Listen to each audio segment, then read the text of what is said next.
Hello friends, welcome to my YouTube channel. जैसे आपने title देख ही लिया होगा कि क्या क्या मॉडिफिकेशंस किए मैंने इस बाइक में। तो ये वीडियो रहेगा सिर्फ इंट्रोडक्शन के लिए कि क्या क्या चेंजेस हो सकते हैं इस बाइक में, और जो मैंने किए हैं, इम्प्लीमेंट किए हैं, वो सभी पार्ट मैं एक्सप्लेन करूँगा। कैसे बिठा है ये वो बताऊँगा। उसके बाद मैं हर एक वीडियो अपलोड करने वाला हूँ जो सेपरेट पार्ट मैंने इस गाड़ी पे बिठाए हैं, उसके लिए कितना खर्चा आया, वो कैसे बिठाना है। इंस्टॉलेशन के सभी वीडियो मैं अपलोड करूँगा।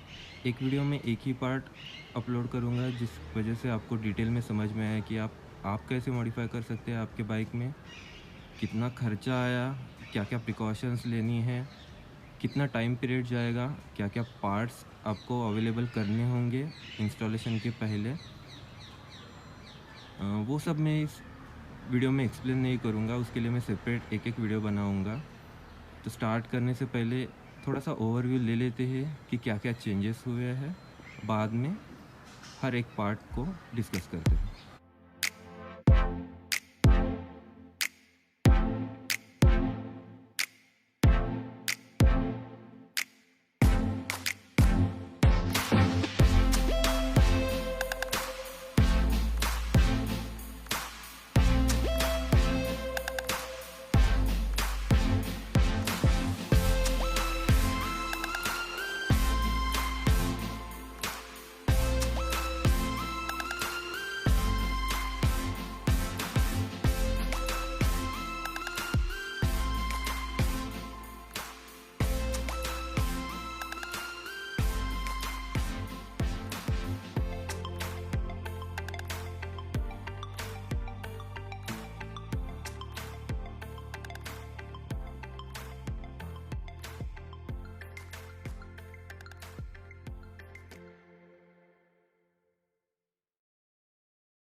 स्टार्ट में ही बता देता हूँ कि मेरे दिमाग में ये नहीं था कि एंड रिज़ल्ट ऐसा आएगा कि केटीएम जैसी अपनी बाइक दिखेगी।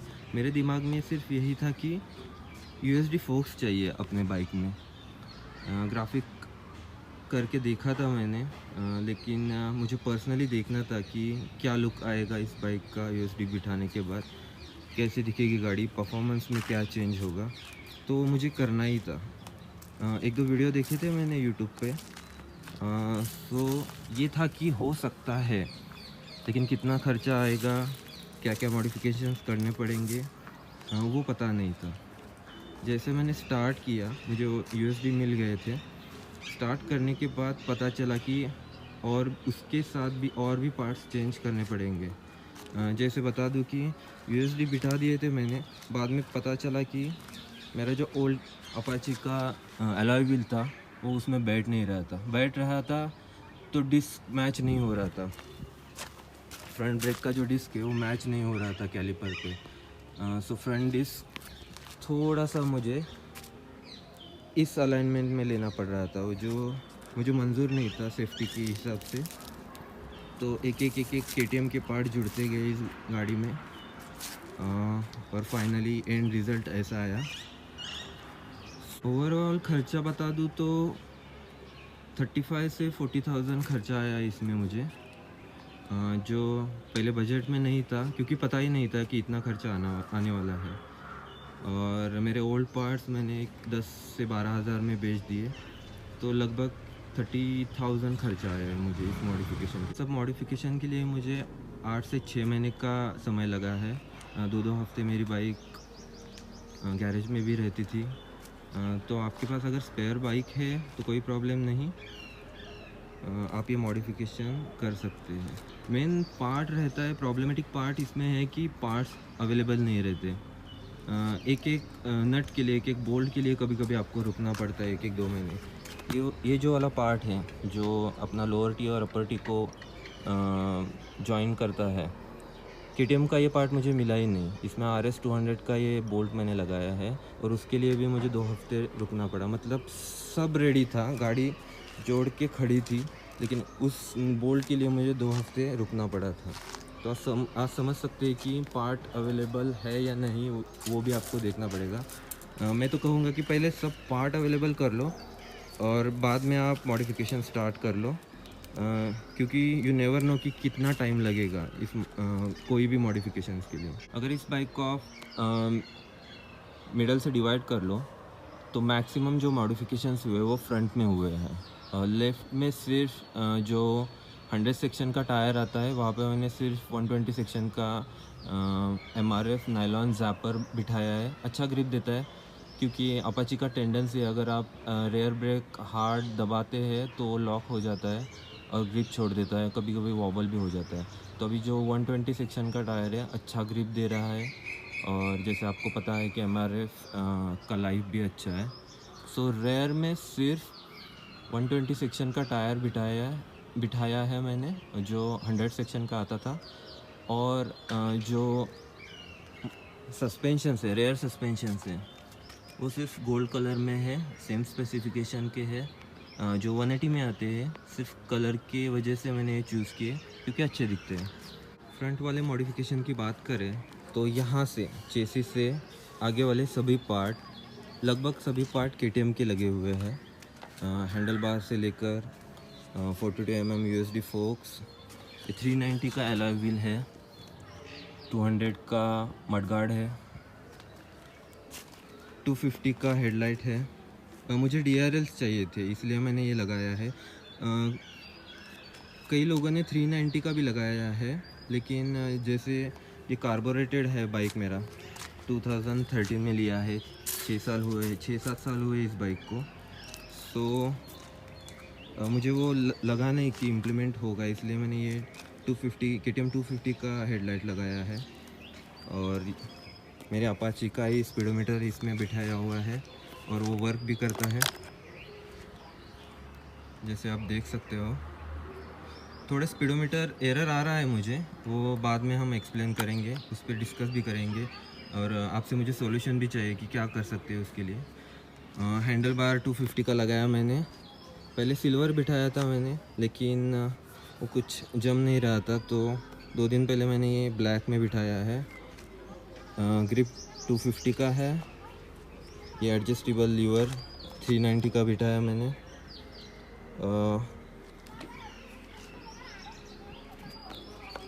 ब्रेक योक 250 का, स्टील ब्रेडेड ब्रेक लाइन है। तो अगर बेसिक आइडिया देना हो तो आगे का फुल पार्ट KTM का लगाया हुआ है। ब्रेक के बारे में बात करें तो पहले अपाची में 270 mm का पेडल डिस्क आता था। लगभग अच्छा था ब्रेकिंग पावर उसका बाइट, लेकिन उतना कॉन्फिडेंस नहीं देता था। आप भगा नहीं सकते थे बाइक कि आपके पास अच्छा ब्रेकिंग पावर है, उतना बाइट है। जैसे मैंने आपको बताया रिम 390 का है, तो मुझे डिस्क भी यहाँ पे 390 का ही लगाना पड़ा, जो है 320 mm डिस्क और बाइब्रेक का डिस्क कैलिपर है। स्टील ब्रेडेड ब्रेक लाइंस है। ब्रेकिंग के बारे में बता दूँ तो मतलब इसका कोई हिसाब ही नहीं है। इसका स्टॉपिंग पावर इतना अच्छा हो गया है कि बहुत कॉन्फिडेंस देता है ब्रेकिंग के टाइम पे। आप अपने लिमिट तक पुश कर सकते हो इस बाइक को। बाइब्रेक ब्रेकिंग सिस्टम में 4 पिस्टन कैलिपर आता है, जो अपाची में 2 पिस्टन था। उनके डिस्क पैड भी बहुत अच्छी क्वालिटी के हैं। स्टील ब्रेडेड ब्रेक लाइन है, इतना बड़ा डिस्क है, और ये सब नॉर्मली 390 बाइक के पावर को स्टॉप करने के लिए लगाते हैं, जो अपने 160 बाइक में बिठाया हुआ है। तो आप इमेजिन कर सकते हैं कि ब्रेकिंग पावर कितना इम्प्रूव हुआ होगा। जो इनिशियल बाइट है, वो जो रिस्पांस है, वो आप सिर्फ फील कर सकते हो। मतलब आप लिमिट तक दौड़ा सकते हो इस बाइक को। अभी रेयर डिस्क लगाने की ज़रूरत भी नहीं पड़ती अभी मुझे। कभी कभी तो मैं भूल जाता हूँ रेयर डिस्क भी है, लेकिन वही प्रॉब्लम आता है, आप रेयर को अगर ज़ोर से दबाओगे तो वो लॉक होने का टेंडेंसी अपाची में हो जाता नहीं, क्योंकि पूरा वेट आगे वाले साइड पे है। अगर पिलियन कोई बेटा है तो ब्रेक अच्छे वर्क करते हैं। सबसे बेस्ट मेरा मॉडिफिकेशन जो है वो है ये ऑयल कूलर। एक मिनट। मतलब TVS ने ऐसा क्यों किया कुछ समझ में नहीं आया मुझे, क्योंकि इस अपाची 160 हाइपर एज में इंजन को 2 बोल्ट है जहाँ पे आप ऑयल कूलर लगा सकते हो। नीचे से एक है और आगे से एक है। सो जब आप बाइक शुरू करते हो तो इंजन के प्रेशर से ऑयल इस ऑयल कूलर में आ जाता है, ठंडा हो जाता है और फिर इस पाइप से होते हुए फिर इंजन में चला जाता है। ओवर हीटिंग का प्रॉब्लम जो अपाची चलाते हैं उनको भी पता है कि 10 मिनट भी बाइक चलाओगे तो साइलेंसर कितना आवाज़ करता है और इंजन भी कितना हीटअप होता है। मेरा फेवरेट ये मॉडिफिकेशन इसलिए है कि एक तो मेरे ऑयल चेंजिंग का इंटरवल बहुत बढ़ गया है, मतलब 5000 तो आप ऐसे ही निकाल लोगे। ऑयल ड्रेन नहीं होता, ऑयल का लेवल सेम ही रहता है, लगभग सेम रहता है। आप 40-50 किलोमीटर भी चला लोगे ना, आप इंजन को हाथ लगा सकते हो। इतना ड्रास्टिक चेंज आया है इस सिर्फ ऑयल कूलर की वजह से। ये रेडिएटर है वो एवेंजर का है, एवेंजर 180 का, आई गेस 220 का, सॉरी। थोड़े फार पाइप्स को मॉडिफाई करना पड़ा, लेकिन ये बैठ जाता है। जितने भी मैंने यहाँ पे मॉडिफिकेशंस किए हैं वो प्लग एंड प्ले वाले, मतलब अगर मेरे पास दूसरी गाड़ी है या अगर बाइक मुझे बेचनी है तो सिर्फ मुझे नट बोल्ट खोलने हैं, निकालने हैं और दूसरे बाइक को लगाने हैं। ऐसा कोई भी इस गाड़ी में चेंज नहीं हुआ है। जो बेसिक स्ट्रक्चर है बाइक का उसको मैंने अल्टर किया है। जो भी है वो प्लग एंड प्ले वाला है और बेस्ट है वो, एक तो सेफ्टी के लिए भी और अगर आपको किसी और गाड़ी को लगाना है तो वो भी आप लगा सकते हो। दूसरा मेरा फेवरेट बेस्ट मॉडिफिकेशन है वो है स्लीपर क्लच। आई नो 160 के लिए स्लीपर क्लच इतना मायने नहीं रखता है क्योंकि स्पीड भी ज़्यादा नहीं है, लेकिन जैसे आपको पता है कि रेयर लॉक होने का टेंडेंसी जो है अपाची में वो बहुत मिनिमाइज़ हो जाता है स्लीपर क्लच की वजह से।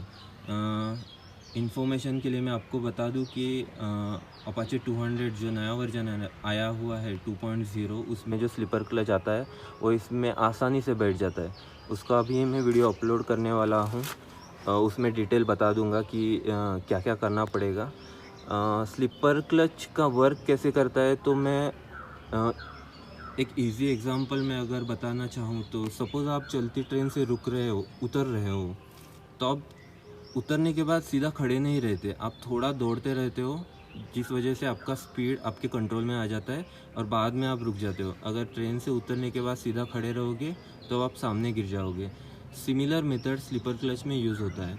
जैसे आपने फोर्सफुली डाउन शिफ्ट कर दिया तो इंजन का आरपीएम बहुत ज़्यादा रहता है। वो आरपीएम चेन के साथ अपने टायर को मिलता रहता है। अगर आपने जल्दी से डाउन शिफ्ट मार दिया तो आपका पिछले वाला टायर बहुत स्पीड में घूमता रहता है और सडनली आपने उसको अगर स्टॉप कर दिया तो रेयर व्हील जाम हो जाता है। स्लीपर क्लच यही करता है कि जो ये स्लो डाउन होने का मूवमेंट है कि जितना आरपीएम इंजन का है उतना आरपीएम, जितना रेवोल्यूशन चाहिए टायर को उतने तक होने तक स्लीपर क्लच खुद को एडजस्ट कर लेता है। ये सिर्फ मैकेनिकली अंदर से हो जाता है। वहाँ पे एक प्रिविज़न दिया हुआ है कि रेयर वाला टायर लॉक ना हो सके। डिटेल में वो एक्सप्लेन करूँगा इंस्टॉलेशन का वीडियो में जब डालूँगा। इसका फ़ायदा मुझे ये हुआ है कि डाउन शिफ्ट मारते समय मुझे ध्यान नहीं रखना पड़ता कि कितने स्पीड में हूँ, टर्न ले रहा हूँ या गाड़ी थोड़ी सी इंक्लाइन हुई है या नहीं हुई है। आप जब चाहे डाउन शिफ्ट मार सकते हो। 2 गियर तो आप डाउन शिफ्ट मार ही सकते हो। नेक्स्ट वाला मॉडिफिकेशन किया है वो है स्प्रॉकेटिंग में। अगर आप अपाचे ओनर हो तो आपको पता ही होगा कि कॉन्स्टेंटली गियर शिफ्टिंग करना पड़ता है इस बाइक को, क्योंकि 7000 आरपीएम में आपको फुल पावर मिल जाता है इस बाइक का और इसमें सिर्फ 5 गियर है। हम फ्रीक्वेंटली 6 गियर ढूंढते रहते हैं कि गियर 5वां पड़ा है या नहीं, क्योंकि नॉर्मली टॉप गियर में गाड़ी थोड़ी सी रिलैक्स मोड में चलाते हैं। हम लोग चाहते हैं कि थोड़ी रिलैक्स मोड में चला सके, लेकिन अपाचे के बारे में ऐसा नहीं होता। 5th गियर में भी आपको पावर उतना ही एग्रेसिवली मिलता है। अगर एक्सीलेट करोगे आप बाइक तो उतना ही ग्रंट आपको मिलता है, हिकअप्स लगते हैं आपको, जर्क लगता है आपको। तो ये मुझे अवॉइड करना था। और बहुत ही शॉर्ट गियर है इस बाइक में, मतलब KTM से भी शॉर्ट गियर है, लेकिन कोई भी बाइक अगर डबल टॉप या टॉप गियर में जाते हैं तो मुझे लगता है कि थोड़ा सा वो रिलैक्स होनी चाहिए। तो स्प्रॉकेटिंग मुझे करना ही था इसमें।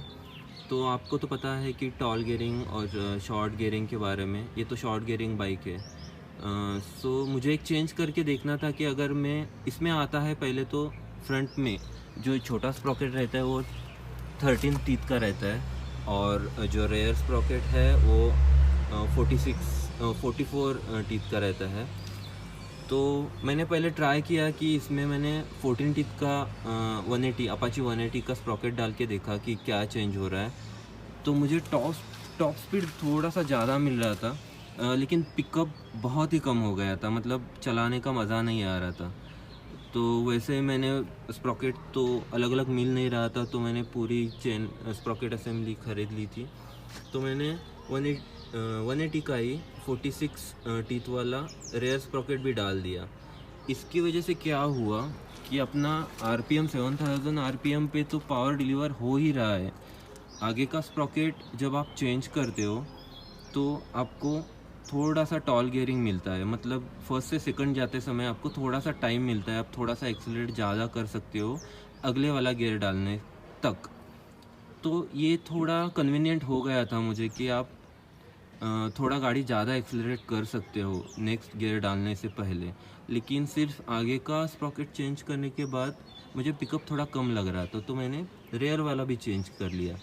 अभी ये दोनों मॉडिफिकेशंस के वजह से अब ये हुआ है, तो जो रेशो था हमारा वो सेम ही रह गया, लगभग सेम रह गया, क्योंकि वही रेशो में फ्रंट वाला भी और रेयर वाला भी स्प्रॉकेट चेंज हुआ है। इक्वेशन के हिसाब से थोड़ा पावर ड्रॉप होना चाहिए, लेकिन उतना समझ में नहीं आ रहा है मुझे। टॉल गियरिंग भी मुझे मिल रहा है, और बेस्ट रिज़ल्ट ये है कि आप जब पाँचवा गियर डालते हो तो आपको समझ में आता है कि पाँचवा गियर डल चुका है, और आप रिलैक्स मूड में इसको चला सकते हो। ना जर्क लगता है, ना कोई हिकअप लगता है, ना गाड़ी पुल कर रही है, ना पुश कर रही है, सब कुछ स्मूथली चल रहा है। इसकी वजह से एवरेज भी अच्छा आ रहा है। अब बात करते हैं मेन रीज़न जिसकी वजह से ये मॉडिफिकेशन स्टार्ट हुआ। यूएसडी फोक्स 42 mm के जो बीसी यूएसडी फोक्स है, उसका क्या फ़ायदा हुआ मुझे। पहले तो कॉन्फिडेंस इतना बढ़ जाता है आपका बाइक चलाते समय, क्योंकि जो भी मूवमेंट हो रहा है गड्ढे एब्जॉर्ब करने का, वो नीचे हो रहा है, आपके हैंडल तक कुछ नहीं पहुंचता। जो भी हो रहा है, स्मॉल मूवमेंट हो रहा है, वो नीचे ही होता है। सो कन्वेंशनल फोक्स है, उसके हिसाब से तो ये तो बढ़िया मॉडिफिकेशन है कौन सी भी बाइक के लिए। तो मैं तो रेकमेंड करूँगा, कोई भी 200 सीसी के ऊपर की बाइक हो, company please please please USD फोक दे दो उसको। दिखने में भी अच्छा लगता है, परफॉर्मेंस भी बढ़ जाता है, टर्निंग रेडियस जो भी अपना है वो भी इतना कॉन्फिडेंस बूस्ट करता है कि आपको ज़्यादा बाइक झुकाना नहीं पड़ता, वो इजीली अपना लेन मेंटेन करती है। इनिशियली मैंने जब ये केटीएम से निकाल के अपाचे में लगाए थे, तो ये बहुत हार्ड थे, बहुत हार्ड, मतलब बहुत हार्ड। आप समझ सकते हो कि कुछ एब्जॉर्ब हो रहा है नहीं हो रहा है, कुछ समझ में ही नहीं आ रहा था। मे बी वो केटीएम के हिसाब से ट्यून किए थे, तो थोड़ा मुझे ऑयल इसमें से कम करना पड़ा कि मुझे सिटी राइड के लिए एडजस्टेबल हो सके। तो अभी इनका परफॉर्मेंस तो अच्छा आ रहा है, इतने हार्ड भी नहीं है, सब पॉट होल गड्ढे वो एब्जॉर्ब कर रहे हैं, अच्छी तरह से कर रहे हैं, मतलब हैंडल तक कुछ आता ही नहीं है। स्मूथली गाड़ी चलती है, लेन मेंटेन करती है, हाई स्पीड पे भी आप रिलायबल रहते हो कि गाड़ी रास्ता नहीं छोड़ रही है। मेन तो वो है, गाड़ी हाई स्पीड पे रास्ता नहीं छोड़ रही है।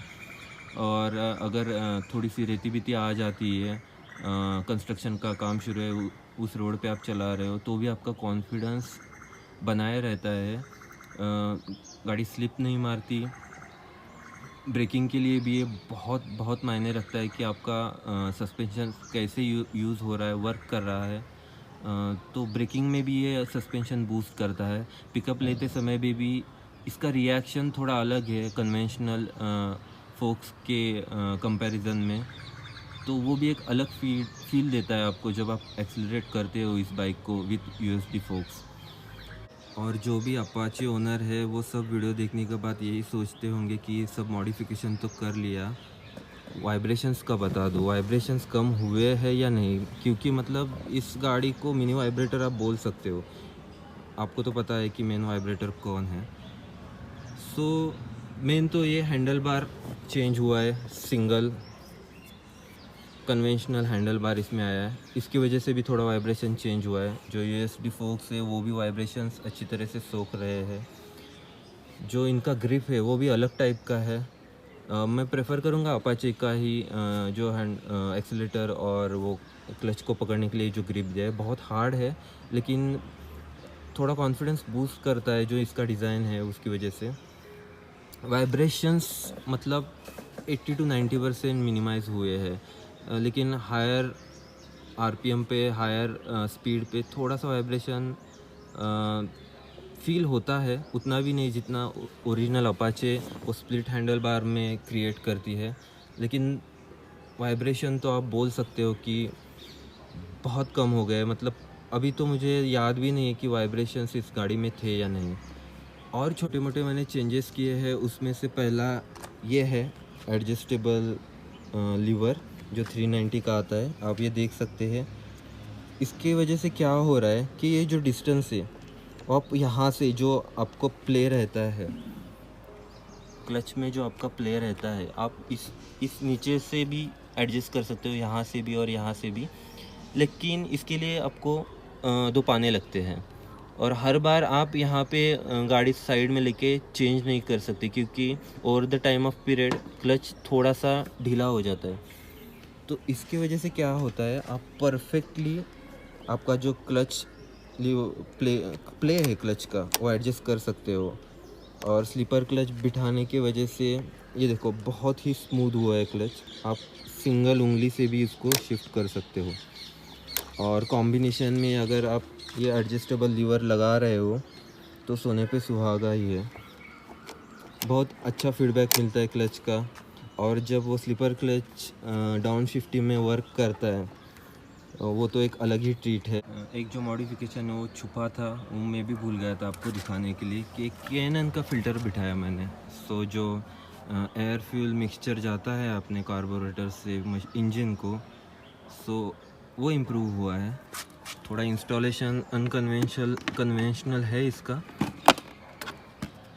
जैसे कि आप देख सकते हो। जो अपना एयर फिल्टर बॉक्स से थोड़ा सा कट करना पड़ा मुझे, क्योंकि वो अंदर जा नहीं रहा था। पहले एक एग्जॉस्ट नोट सुन लेते हैं केनन फ़िल्टर बिठाने के बाद।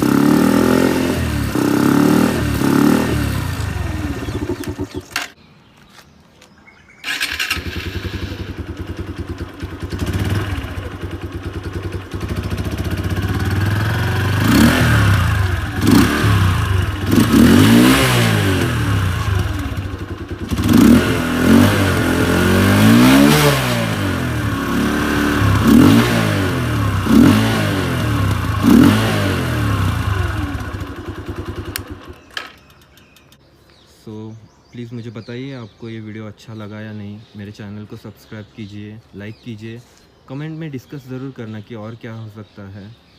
और अगर अच्छा रिस्पांस मिला तो सभी इंस्टॉलेशन के डिटेल वीडियो में अपलोड करूँगा इसी हफ्ते में। वीडियो रेडी है, सिर्फ एडिटिंग करना बाकी है। स्पीडोमीटर एरर के बारे में मैंने जैसे डिस्कस किया था पहले, प्रॉब्लम ये हो रहा है कि जो मेरा वाला पहला स्पीडोमीटर केबल था वो मैकेनिकल था, और अब जो इंस्टॉल हुआ है वो सेंसर बेस्ड है, वर्क कर रहा है, लेकिन हायर स्पीड पे वो थोड़ा एरर दे रहा है, मतलब 60 की स्पीड को 40 का स्पीड दिखा रहा है। तो मैंने ट्राई किया है मैग्नेट लगा के, जो हॉल इफ़ेक्ट रहता है जिसकी वजह से स्पीड काउंट होता है, जैसे आप देख सकते हो। मैंने मैग्नेट लगा के ट्राई तो किया है, लेकिन थोड़ा सा एरर कम हुआ है। तो अगर किसी को कोई आइडिया हो कि मैं ये स्पीडोमीटर एरर कैसे निकाल सकता हूँ तो प्लीज़ कमेंट में मुझे बता देना, बहुत हेल्प होगी मुझे उसकी वजह से। That's it, thank you.